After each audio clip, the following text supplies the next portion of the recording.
first recipe natin is itong aking pang-diet recipe. Super nakakapayat talaga to. So, simulan na natin. I use olive oil talaga. So, medyo maraming olive oil kasi wala siyang sauce.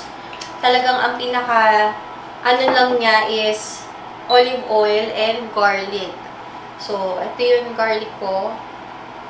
So, huwag naman masyadong, ay, hindi po siya mainit. Hindi po mainit yung mantika. So, pero okay lang kasi mas maganda na parang low heat lang siya and parang gusto kong yung aroma talaga, lumabas talaga yung yung katas ng garlic doon sa olive oil kasi ito yung magiging base sauce natin.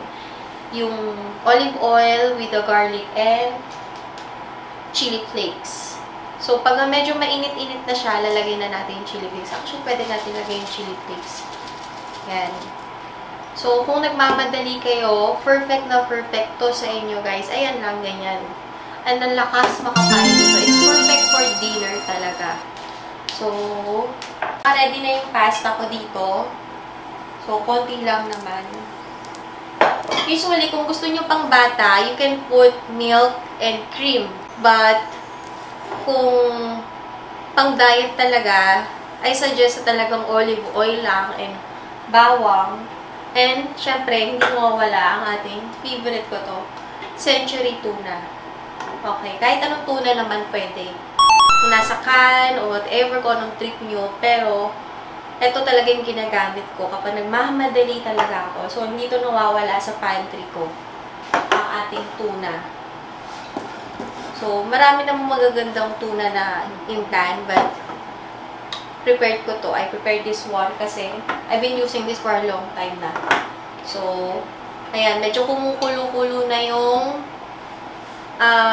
ayan, ang bango na niya. Ang bango na niya. So, hintayin lang natin siya. Low heat lang talaga. So, para hindi masunog yung garlic and slowly yung pagkaluto niya. As in, talaga, wala akong shanse. Ano ba tawag? Sanda. Ito yung sanda ko. Yan. So, nasira yung cabinet ko. Kanina lang. So, kasi, ayan, ang bango niya, guys. And then, ayoko i-overcook yung garlic. Kasi, gusto ko pag kinakain ko siya, medyo nalalasahan ko pa din talaga yung garlic. Medyo, hindi man raw, but I love this tuna kasi super fresh siya talaga. Alam mo, pwede nyo rin gamitin yung oil from dun sa can.